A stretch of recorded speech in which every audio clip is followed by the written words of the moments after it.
Good afternoon, and welcome back to the next episode of the ROS webinar series. My name is Curtis Valentine, and today's webinar, Getting Beyond the DEI Wars, is a great conversation with some experts that we have on staff today. I'm Curtis Valentine, Director of the Future Learning Network here at the Progressive Policy Institute, and today's event is co-sponsored by the 74. Our project, the Reinventing America Schools Project, is housed here at PPI and promotes a model of schools we call 21st century school systems, or systems that provide parents more choice, give schools more autonomy in return for more accountability. Our research shows that public school systems that do this produce the most rapid improvement in student performance. Today's webinar centers on how educators can navigate the turbulent debates about diversity, equity, and inclusion in a way that best serves all students. And as I mentioned, we have a great panel of experts who are going to engage in a conversation on this topic. Before we do that, before I have them introduce themselves, I want them to know who you are. And so you'll see a survey come up, and you're asked to choose which group you most identify with, whether it be a parent, an educator, a funder, a journalist, an advocate, or a policymaker.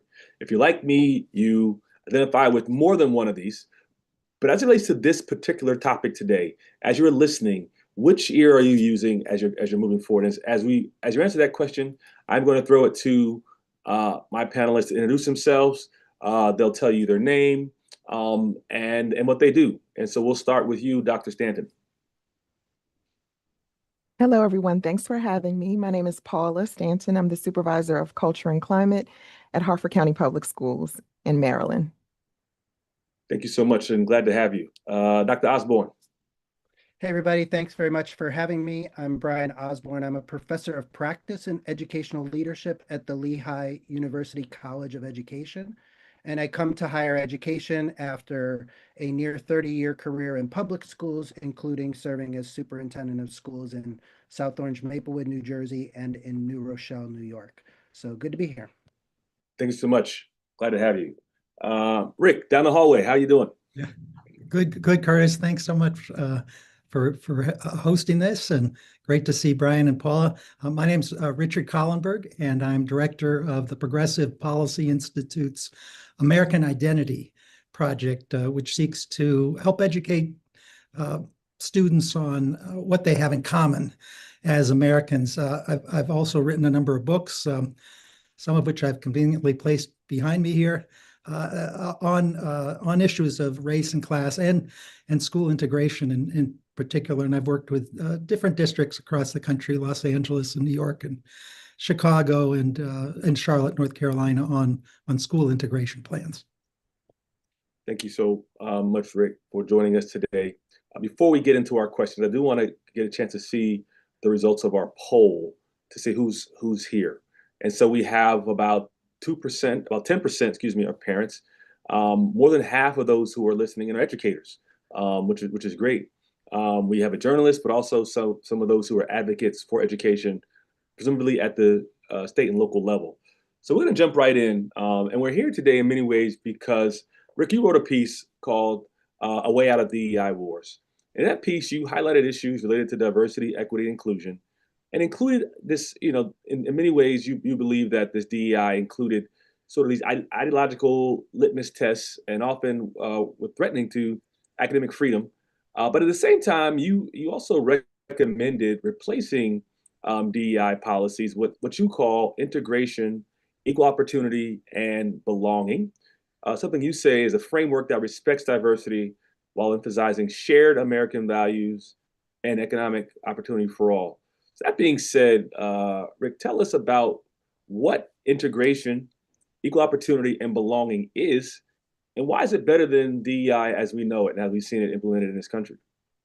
Yeah, thanks for that question, Curtis.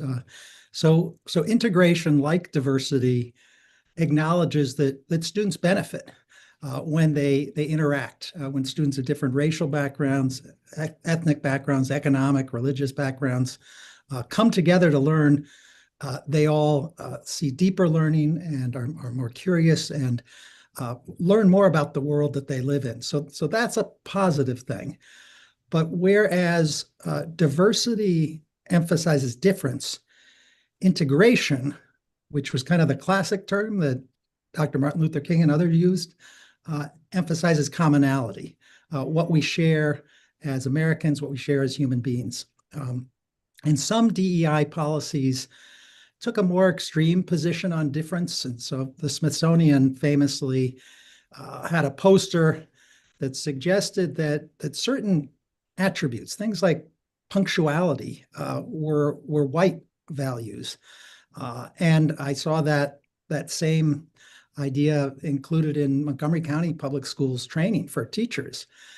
And another aspect was, the emphasis on the written word was somehow a white value. And in the report, I cite, a Black educator who's trying to get AP for all, trying to make sure that AP is, students of all backgrounds have access to AP. And she said this was so frustrating that some DEI trainings were suggesting that somehow the written word was a white thing, and that was troubling for her. The second piece is equal opportunity, and like equity, genuine equal opportunity would recognize that some students deserve extra support. So Title I, for example, provides extra money to high poverty schools in recognition of the fact that poverty presents obstacles to learning. So I think that all makes good sense. Where sometimes some DEI programs went off the rails, in my view, was when they went from genuine equal opportunity to kind of an equality of group results. So some of the ideas that Ibram Kendi spoke about, some of the anti-racist ideas, suggested that all racial disparities are the result of racial discrimination. And that's hard to square with things like the fact that Asian American students are overperforming. Presumably that's not, they're doing better than white students on average. Presumably that's not because they're discriminating against white students. And the final piece is belonging. And like inclusion, I think we need to emphasize that students of all backgrounds, everyone ought to feel welcome in a school and honored. And that would include people of different racial or ethnic backgrounds, religious backgrounds. That is all to the good. I think where we could improve upon that concept through the idea of belonging is that we should also include people who don't fit in terms of their political views in the school. So in some schools that might be liberals who are underrepresented and others conservatives. So I think that should be part of the emphasis as well. And the problem is that some DEI trainings really, if you think about that term itself, training, they said, well, there's one right way to think about an issue. And I think that's a problem with some of the current policies. And so the idea of DEI obviously has got a lot of attention in recent years, but most of those who are listening in would associate DEI policies with higher education, whether it be enrollment, retention, staffing, and the like. But today's conversation and our guests are really focused on K-12. So how does this DEI new way of looking at DEI, particularly integration, equal opportunity, and belonging, find itself in the K-12 system? Yeah, well, there are a number of ways, but I'll just tick off four of the policy areas where DEI or integration, equal opportunity, and belonging could have an impact.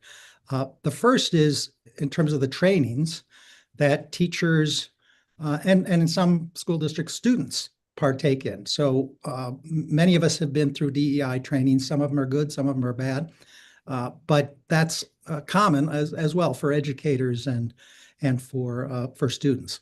A second area has to do with student assignment policies. So when a school district's opening a new school, or closing a school, has to redraw boundaries, do they do it with an eye to making sure that students of different backgrounds have a chance to learn together? Magnet schools or charter schools are sometimes diverse by design. So they'll take into account, for example, economic disadvantage in the lottery for an oversubscribed school. A third area involves hiring and recruitment. of faculty, and some are putting an emphasis on diversity to and integration to better match the student demographics of the school district. And the fourth and final area I'll highlight is that DEI policies can seek to implement the idea of equity in grading and in school discipline policies. So those are four areas in which K through 12 education is in the thick of these DEI debates. Well, thank you for setting the table. I think this is a great opportunity to bring our guest in. School districts like Harford County Schools in Maryland have an office dedicated to creating and implementing policies and practices to support students from diverse backgrounds. I want to come to you, Dr. Stanton. The goal of the Office of Culture and Climate is to improve academic performance for all students through the efficient and effective use of resources and delivery of instruction that is designed to address equity concerns in our cultural diverse school communities. This is the office that you run. What does this look like day to day? How is your system improving academic performance for all students through this work? Thank you for that question.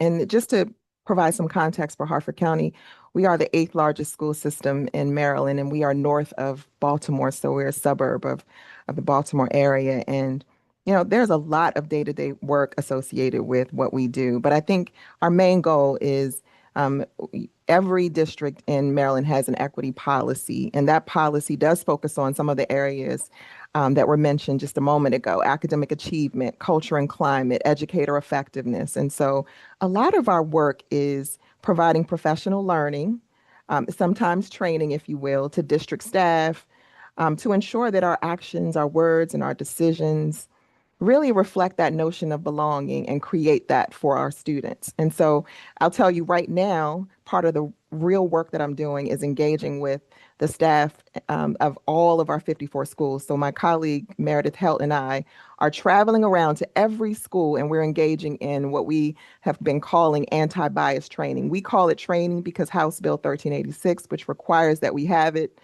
says that it's anti-bias training, but we've taken a different approach.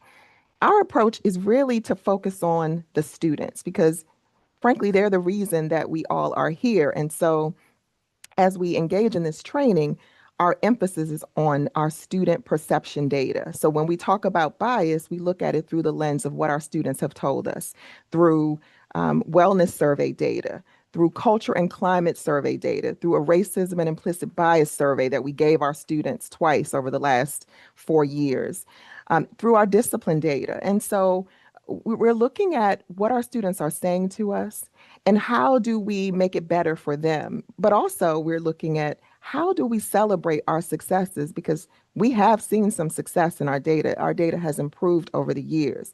So the day-to-day work is really getting out there and bringing it to staff and really trying to make it actionable. We have conversations about grading and how grading might be unfair, but we sit down and we look at grade books and we look at some of our policies and we figure out, how do we change that? It's not just about hearing the buzzwords and the definitions and all of those pieces. It's about how do these things show up in our schools and what are we going to do about it, because we believe that every single student deserves a high quality education. No, thank you so much for that. Dr. Osborne, you've served as a superintendent in both New Jersey and New York, and now are in the higher ed space. But as I mentioned earlier, it's rare that you hear this topic of DEI discussed at the K-12 level. And so why do you think the topic of DEI is so important to students and parents, or you think that students and parents should be paying attention to this, particularly at the K-12 level? Yeah, well, I think great question, and thanks to both my panelists for the comments. There's already a lot to think about here. I think for students and families, they're most concerned with the questions about whether their children feel seen, safe, able to succeed in school. So one of the things I really like about what Dr. Stanton's approach is grounding her work around these topics in the student's lived experience. I think that's super important. And working in public education for as long as I have and working with a lot of different leaders, there are consistent gaps that we see that are academic, they're disciplinary, they're opportunity gaps. And too often they do follow predictable patterns tied to race and socioeconomic status. So I don't think that DEI at its best was an effort to get to equality of group results so much as to ensure that the bar is raised for all groups and that all groups are able to have access to those opportunities and those supports that they need to be able to learn at grade level, to be able to advance in ways that are truly preparing them. What we have now is, a lot of talk about language, and I'm wondering to what extent it does or ought to affect the actual work. I hear Rick's highlighting of some of perhaps the excesses or missteps of DEI, but I think that those instances and the language use probably doesn't matter much to students and families. It does matter, though, to how policymakers, leaders, and educators shape their work, since we're living in this extraordinarily polarized moment.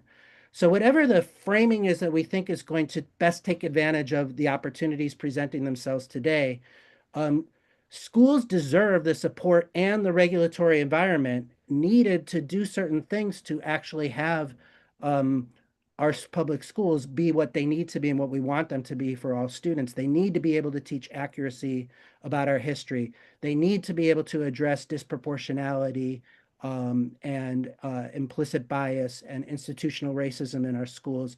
And they need to be able to have the resources and supports to provide dignity for every child. So what the families want, I think, is like the positive result of all of that work so that their children can grow up able to navigate complexity rather than fear it. And to that end, bringing people together in the ways that Rick is talking about, I think, does make a lot of sense. No, thank you. And I think, I mean, the more we're talking, I think it's a lot of it's about a reframing of what we're talking about. And so I think this is a good direction. I think the term DEI has sadly become divisive in many places. At the same time, people on the ground who are doing the work may see it a different way, which is, it's important that we're having this conversation.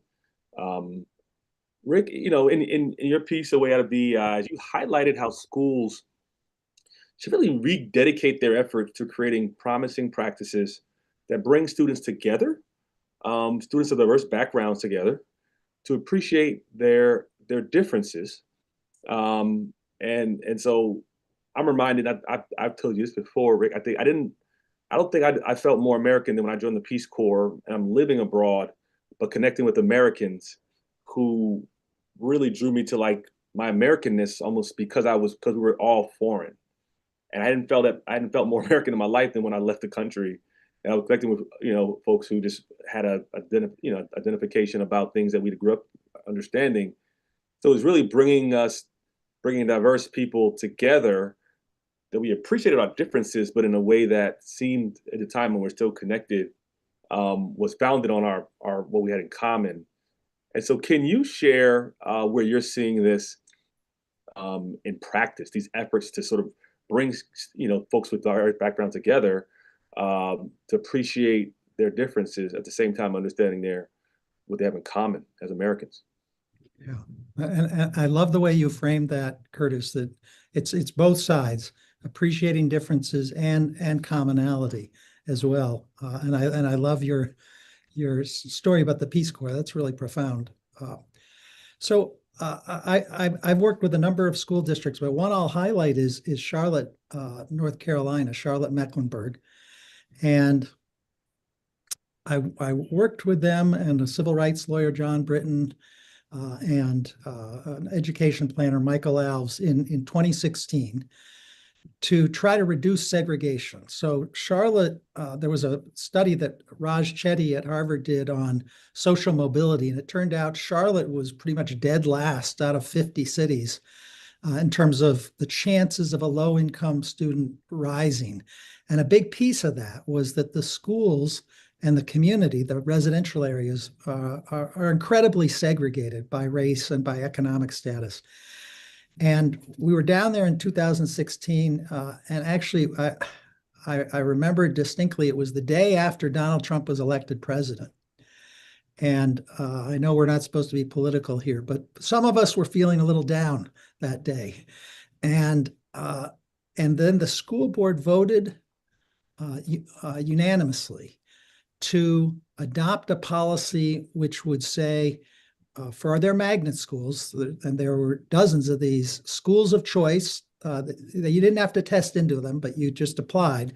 They had different themes, that in those schools, they would seek to have a healthy mix of students from different economic backgrounds. There's some challenges legally to using race in that policy, but it's perfectly legal to use economic status. So they looked at the socioeconomic status of the neighborhoods and then divided them into high socioeconomic status, medium socioeconomic status, and low socioeconomic status. And when students applied to a school of choice, a magnet school, they would honor those choices with the goal of having a representative mix.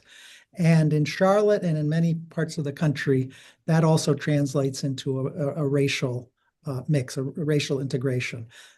So that's the type of policy I hope more districts will take a look at. And Brian, if I'm not wrong, I think South Orange Maplewood, took conscious efforts as well to in New Jersey to integrate. Mhm. No, thank you. And I definitely wanted to come to you, Dr. Osborne. I mean, you're a professor of practice at Lehigh, and I'm sure you serve both in New York and New Jersey. Do you see districts shifting from DEI to integration, equal opportunity and belonging? And if so, where? And if not, what do you think they should be doing to get there? I do see districts that are moving towards language like integration, equal opportunity, and belonging.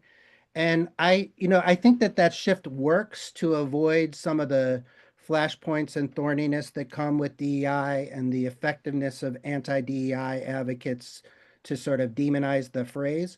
But I don't think the shift works if we're going to retreat from equity. I think it can help us maybe deepen it and take advantage of opportunities in the moment. So when having provoking the conversation maybe gives us an opportunity to look at those opportunities, to look at those conversations in a way that broadens who's at the table, to talk more plainly, more openly about the roots of unequal opportunity and building support for the changes that need to happen to increase equity and access to opportunities for rich learning experiences, and an approach to teaching and learning that reflects the value that every child's worthy of intellectual respect.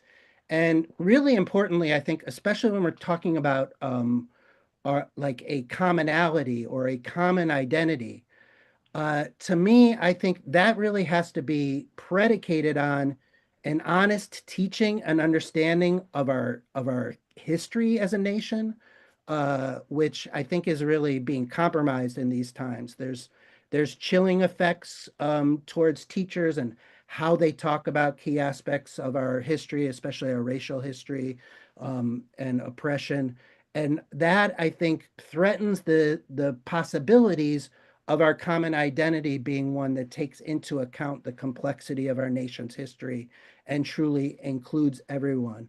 So, I mean, you're asking also about how should districts do this? Um, I think that being really transparent about the data, about funding challenges, about patterns that we find in the data, about historical context, I think that's really important. People will have very different understanding about that. But schools and school district leaders that can put that information forward and have the conversation, I think, have a better chance to galvanize, to get some uh, to get a problem-solving orientation so that the equity efforts are seen less as ideological divides than practical problem solving about gaps, what's causing them, and how we can fix them together. I really like what what Dr. Stanson's doing by grounding all of this conversation in the actual lived experiences of students in the schools in her district, and some of the responses to what seem to be like policy impediments, using race as a factor in assigning students to schools, for example, to using socioeconomic status. These are just, the framing might be different, but the core work of what needs to be done to ensure that public education works well for every child is maybe not that different. No, thank you for that. I want to go back out to the audience and those of you who are listening in, because we have another question. This is a yes or no question, and this relates to DEI. And the question is, do you believe that DEI has brought us together or divided us as a country? And this is a concept, and we also know that we're sort of living in an environment where there are certain people who support or oppose it, and how you view it, and the branding it has. But from what you've heard so far from our speakers, do you believe that DEI has brought us together or divided us? I want to get back into this idea of, how we go about developing policy. And as someone who, again, served on the school board for 10 years, and here at PPI, we support and draft policy and try to move about this in a way that ensures that we're being data-based, and really using really rigorous research. So I want to ask you, Rick, this idea of good, there's a notion that good policy comes from a good policy development process. And so, Rick, what are some ways you're seeing K-12 or even higher education institutions work with students, parents, and community partners to create these new policies that you believe fall in line with your view of this topic? Yeah, I'll say quickly three things. First, let me echo what Paula mentioned. I love that idea that you're listening to the students. What the surveys that then inform the program. What are the students saying? That's the most important thing. Secondly, I would say it's important to survey parents too.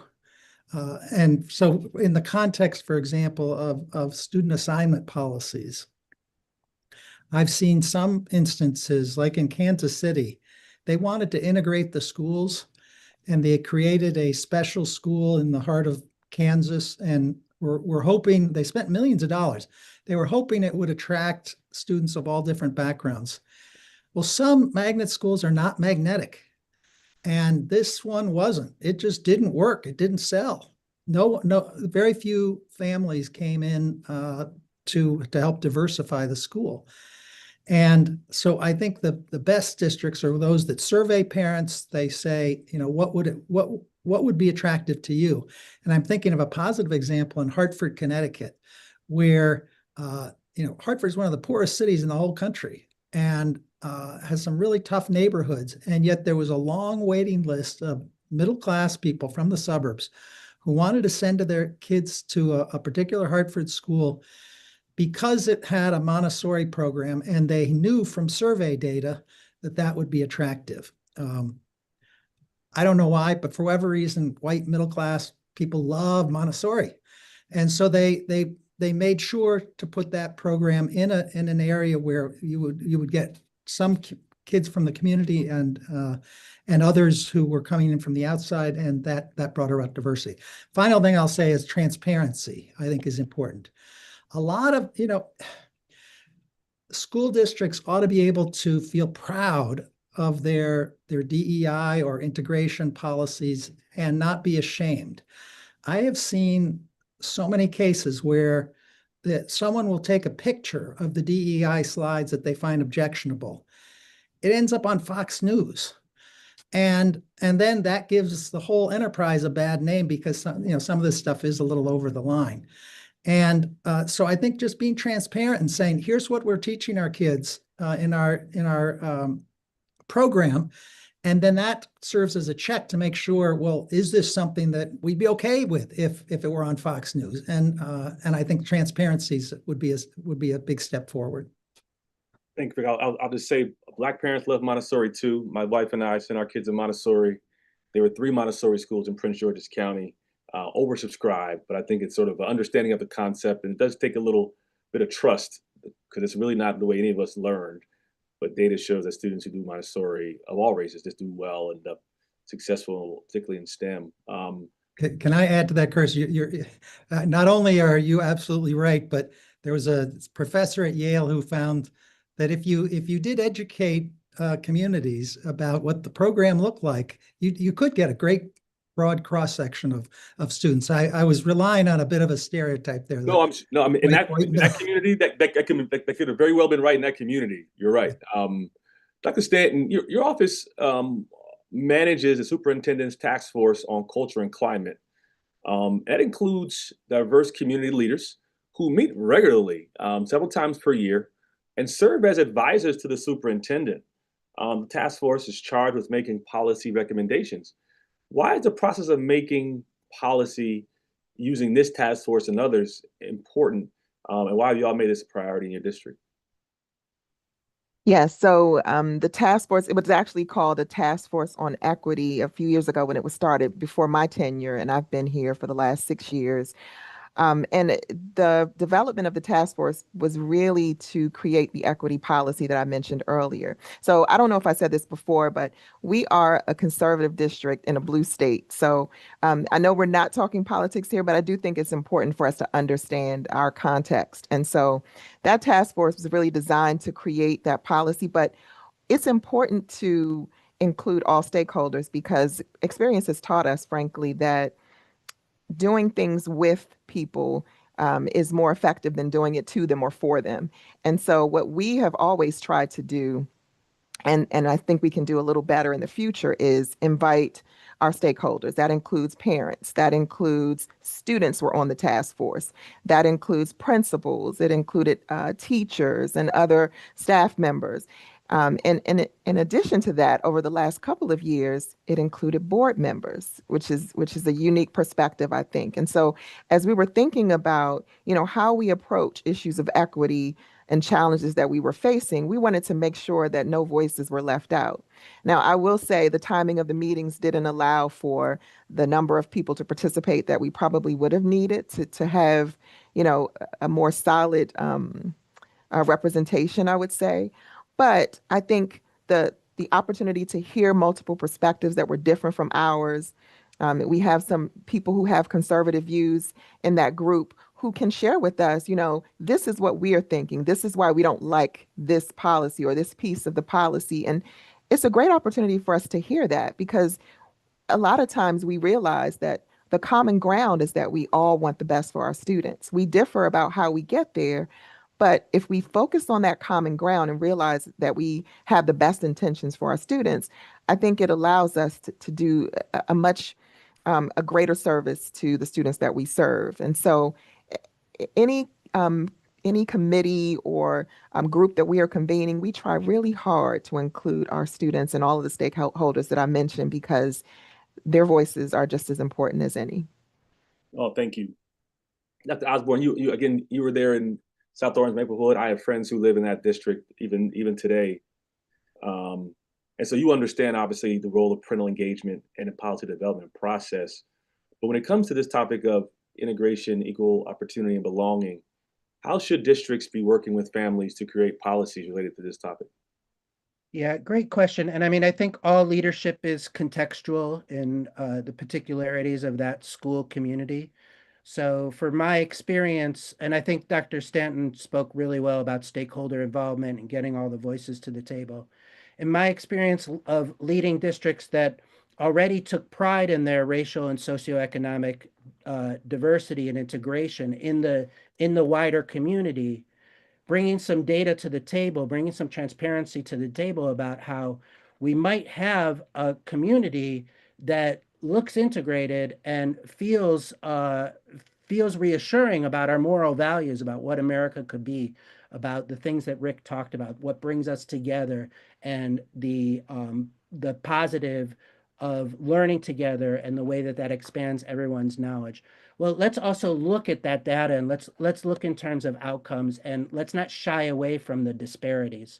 Because if you have communities that are integrated racially and socioeconomically, but there are yawning opportunity gaps within their educational systems, or access to certain programs are allocated based on only past academic performance or teacher preference or these other mechanisms that you can through research methods you can identify as racially biased, then we've got to work on some things that have been vilified by the anti-DEI crowd. We've got to work on cultural competence for the adults.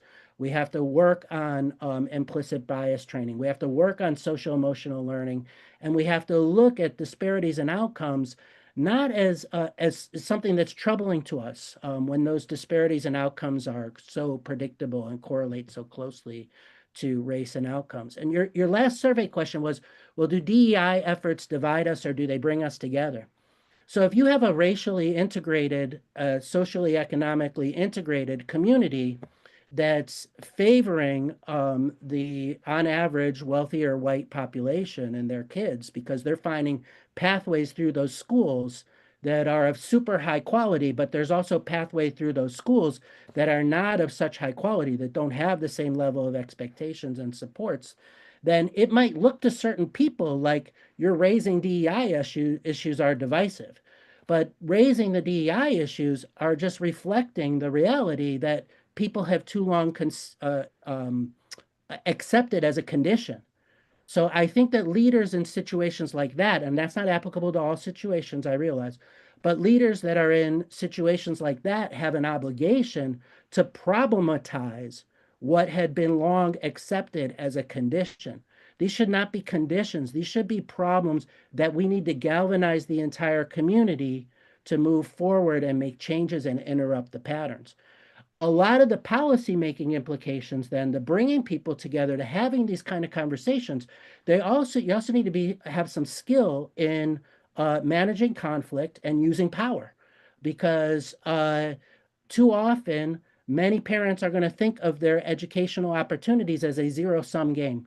And you include kids who have long been excluded, you're going to somehow dumb things down or take something away from my kids. So the district leadership, it's incumbent on them to demonstrate that, no, this is actually going to help all kids, including the kids who have been enjoyed every possible support in their home environment, who've always been high performing. We're not going to take anything away. We're going to invite more kids to swim in that stream of success, in that stream of excellence, and it's going to benefit all kids. And also, we're going to make the changes, even though some are going to be unhappy. So a collaborative policy making process that brings everyone to the table cannot rely on consensus making to move forward. We have to rely on what's right for our kids to move forward. I think the anti-DEI getting such popularity politically puts a chilling effect in this. So now it takes extra courage for leaders to put themselves out there when people who are going to see this as somehow threatening are going to be more and more emboldened in their attacks and the language that they use and the way that they vilify individuals out there on social media and stuff like that. So those people, I think, really need to be able to gain our support. And we need to be more support. Yeah, DEI efforts, maybe there's some things that are a little problematic, but in the main, we have to be supportive of what the overall objectives are here. No, thinking you bring something up. I think one thing I'll highlight when I first started working in Maryland on education, this is roughly 2011. Maryland at the time had been ranked #1 in the country by Education Week, I want to say 6 years in a row. At the same time, they had the largest high income, low income achievement gap in the country and the second largest racial achievement gap in the country. I think number 2 or 3 was Massachusetts. And so you have these really, really high achieving states, Jersey included, but you also have these economic and racial achievement gaps that the legislators and local politicians have to be very careful about how to address. To your, also, you mentioned the survey. I do want to see our survey results. And what are people saying, particularly about the topic of DEI? And do you see it as one that is uniting or dividing? So I look at that. So it's about 56-44. 56 says bring us together. 44 says divides us, percentage. So it's pretty close. And so this discussion is timely. Most associate DEI again with hiring and training faculty and staff. And some of you all, know me, I'm a very big advocate for male educators, particularly male educators of color. And districts are, because I started doing that in my school district. And I still do that today because I think it's important. But Rick, I want to come to you. Like, what do districts get right and get wrong about how they go about hiring and training faculty and staff to ensure they're serving the diverse population? Yeah, great question. So first of all, I think most people of goodwill think that the goal of having a diverse teaching core is enormously important. The question is how you get there. And I think there are good examples and bad examples of that. I'll start with the positive. In New York City, under the teacher union leader Albert Schenker, years ago, they established a program in which the paraprofessionals, that is the teaching aides in the schools, had the opportunity on the school district's dime to go back and get in those days it was initially a high school degree and then eventually a college degree to become teachers. And Shanker's rationale was this, if you're it typically in those days there was a white teacher and a Black or Hispanic teacher aide. And he said that sends a terrible message to young people of the hierarchy within the classroom. And so it was so important to negotiate as part of the collective bargaining agreement a provision where teachers' aides would have a pathway to become teachers, and that has been a very, very successful program in helping diversify the teaching force in New York City. Still more progress needs to be made, but that was a positive, very, very positive program. On the negative side, there was a collective bargaining agreement in Minneapolis recently, in which there was a provision which said if you're going to lay off teachers, race would count in who gets laid off. Well, number one, that's unconstitutional. The Supreme Court has struck down policies of layoffs based on race. And secondly, it's enormously unpopular politically. And so it gives DEI policies a terrible name. So I think, the positive programs in the places like New York that really were emphasizing economic mobility are the most promising method for diversifying the teaching corps by both race and economic origins. Dr. Osborne, when you were superintendent, how important was it that the districts you ran had strong policy on recruitment and training? Well, hugely important, of course. And I echo both your comments about the really imperative need to have a teaching force that better reflects our student population. That's just undone work in our country that we just have to keep at it. And I mentioned before that, the training, I think, has to include what has been misrepresented and demonized by the anti-DEA crowd, like training in social emotional learning and cultural competence and implicit bias. This is super important stuff. Students learn best when adults understand their context, when the curricula is taught accurately and confidently. And now districts are facing, of course, increased political pressure around what can and cannot be taught. So I think there's another layer of training going forward that almost becomes like a protective factor for our teachers. Our teachers need pedagogical skill, of course, and now they also deserve clarity and legal support and guidance so that they can engage students in like honest, rigorous content, including aspects of our nation's more difficult history and the ongoing vestiges of that reality. There's a chilling effect going on nationwide around classroom discourse, and I think that needs to be taken into account as we sort of support and train teachers or teacher candidates or those moving into the teacher pipeline. I want to recognize someone. He's not here. Robert Gaskin used to be the head of recruitment in Prince George's County Public Schools, where Dr. Stanton got her start as well. And there was an effort to really make sure that the teacher population reflected the students. And to Rick's point, the idea of using sort of geographic preference and targeting was one that was really key. So they were very, very key about recruiting on historically Black colleges and universities, to the point where they had a Winnebago that would pull up on a university campus and park in the parking lot and do the recruiting. And so even even sort of this pre-conversation about affirmative action, they were doing the sort of the targeted geographic recruitment in spaces where you'll have the population you're looking for. And this is why you have such a diverse teaching corps in Prince George's County now, but he was sort of before his time, and knew that he's spending time at Howard University or Fisk or Delaware State. You're going to get more students who look like the ones you're looking for than if you went to schools that did not. I just wanted to highlight that. Dr. Stanton, your office promotes the importance of cultural proficiency and staff development with a focus on development of culturally responsive teachers, administrators, and support staff.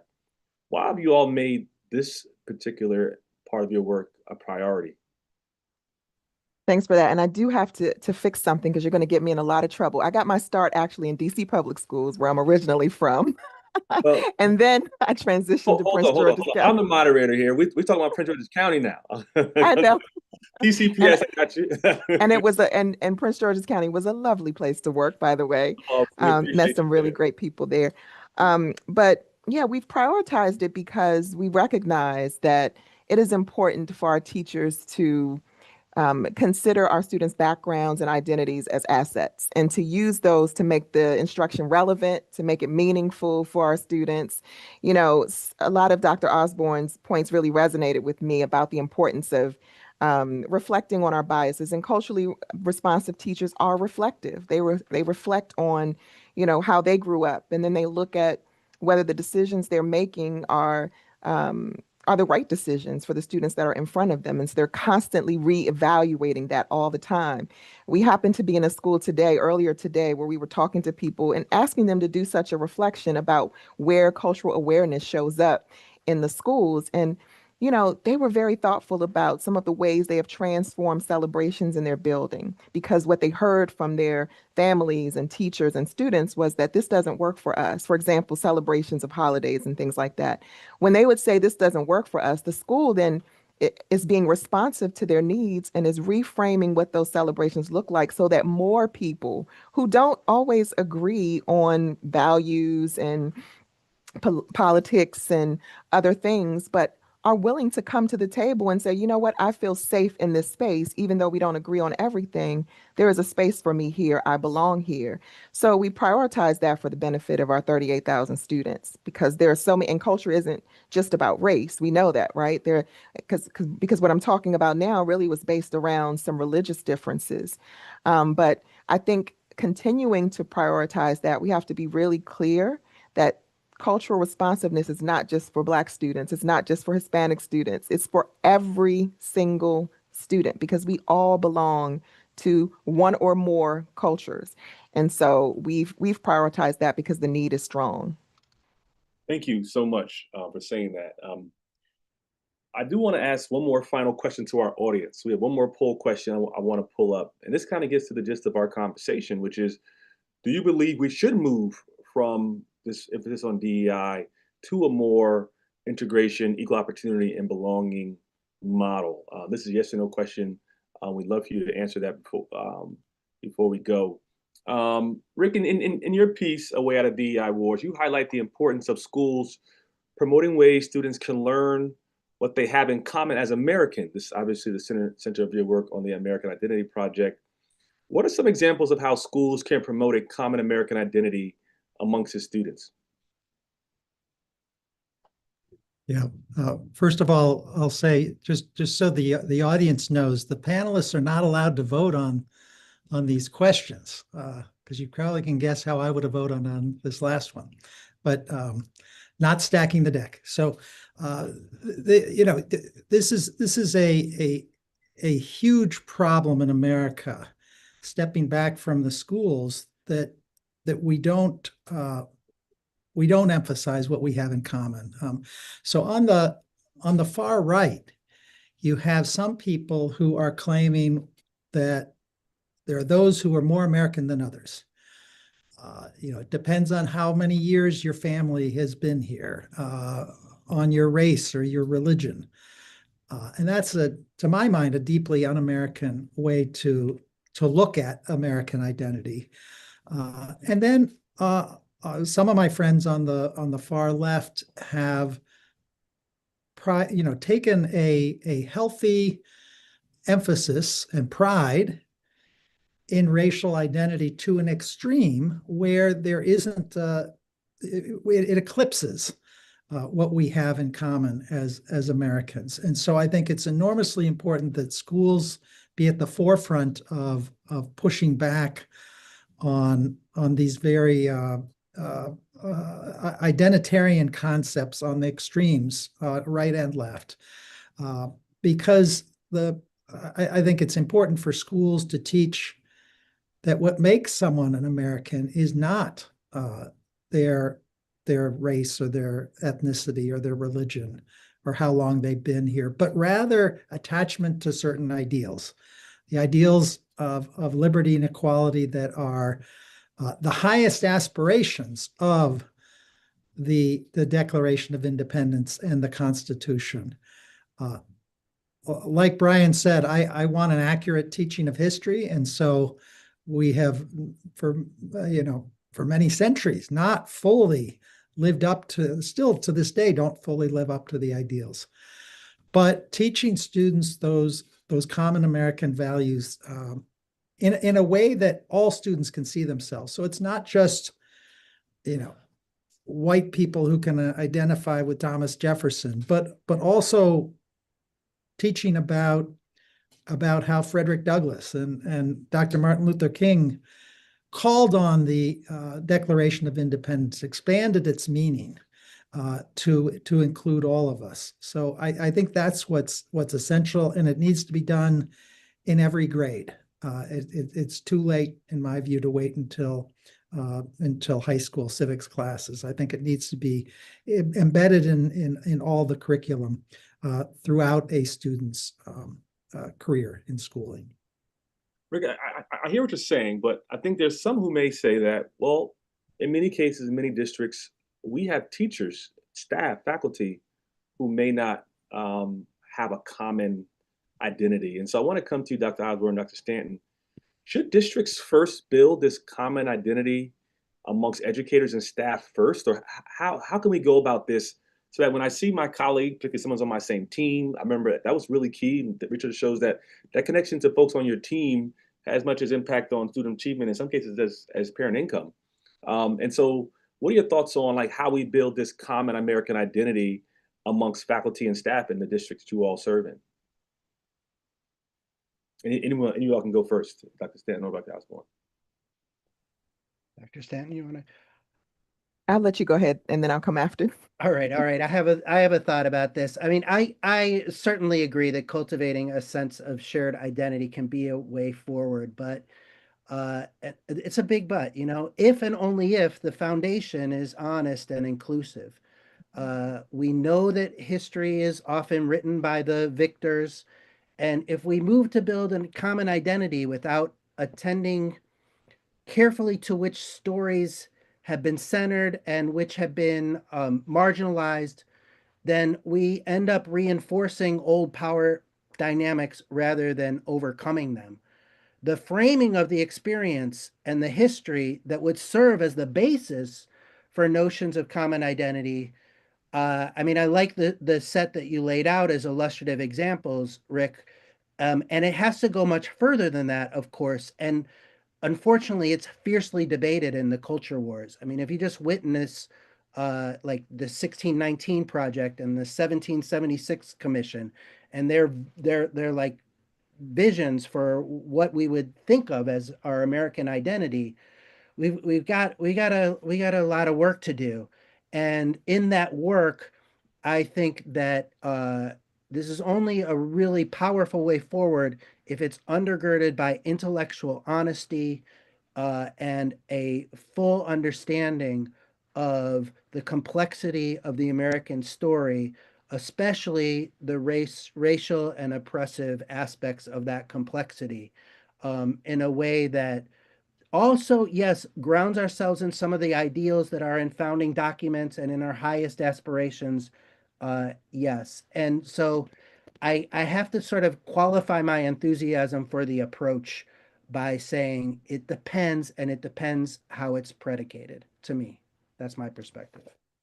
Thank you, Dr. Stanton. Yes, and I'll just add to that. I completely agree with what you were just saying. I'm a little conflicted about it because I am aware of our wounded history in the United States. And I always struggle with this notion of having to create this common identity, because I just wonder who decides what being American is like. Who has made that decision? Is there some list and then I'm supposed to look at it and say, yes, I fit those ideals? Or do I create that for myself? Do I get to tell you what it means for me to be an American? And so I struggle with who decides, what that is. And if we're forcing people to find that common identity, I don't know that that's the right move, but I do think there's a place for us to find common ground. So even if we can't find a common identity, perhaps we can find common ground where we might have some of the same values, or being an American does mean the same thing in some instances, but not always. But I think our history has shown us that I think people are tired of being told what they should do as an American, who they should be, who they should vote for. That's just my personal opinion. And I just feel like I'm just not sure. There's a lot of conflict within me when I thought about that question. No, thank you. I want to get to our survey results and see what the audience has said as far as how we should move. And so almost 80% of those who responded said that we should, they believe we should move from DEI to integration, equal opportunity, and belonging. So, and it did not include Rick's answer. So, Rick, you would have put it over the top into the 80% area. So, as we wrap up, we're gonna, I want to give you all some final thoughts, but I don't want to sort of disregard where we are in this country and the impact a lot of what's happening at the federal level is going to have on districts. Trump administration and the Department of Education, is restricting resources to states and districts that are seen as promoting DEI-related policies. And so as we wrap up, we've got about 4 minutes left, so about a minute apiece.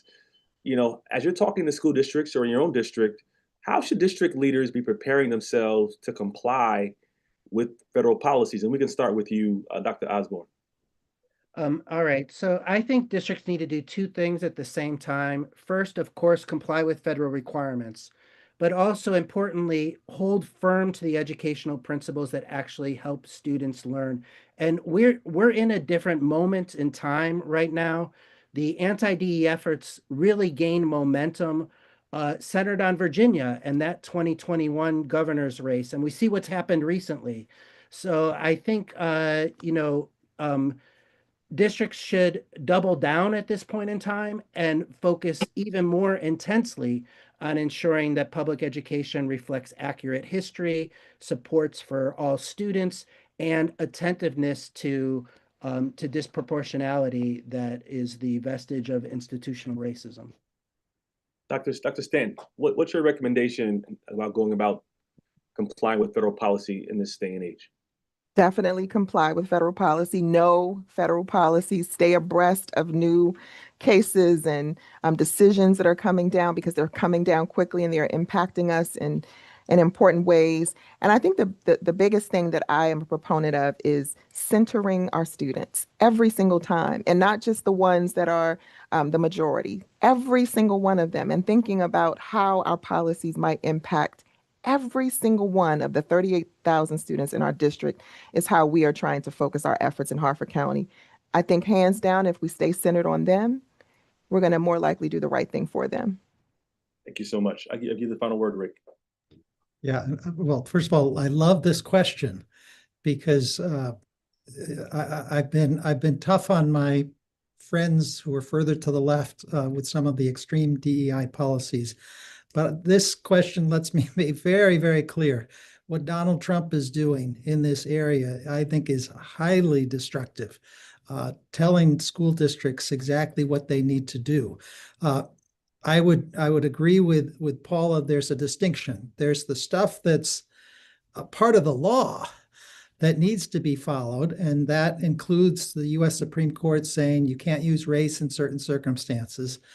But the Trump administration is taking that further than the law actually provides. So just to give you one example, in Northern Virginia, Thomas Jefferson High School is a selective magnet school. They're using economic status rather than race in deciding, in recognizing that some students have extra obstacles. That's perfectly legal, but now the Trump administration is going after that. So I would say, my advice to school districts would be to follow the law. And sometimes the Trump administration may be consistent with that. Sometimes they may not be. And we've seen DEI guidance that was challenged successfully in the courts. So it's really important to fight for the right ideals consistent with the law. No, thank you all again for an amazing conversation about an incredibly important topic. We have a lot of folks in the chat who I think are in this work, a bunch of educators. I'll just say one thing to Dr. Stanton's point about the educators in our district. I don't know if this is possible, but the idea of taking them all to a foreign country for a few weeks to do a service project, it will almost immediately draw you together in a place where language and food and everything around you is just so different, that you all have common food interest and sports and things like that. It's a pie in the sky idea, but I think nothing like being a common fish out of water that draws people together. And so again, I thank you all for all that you've done in the work that you're doing and continue to do.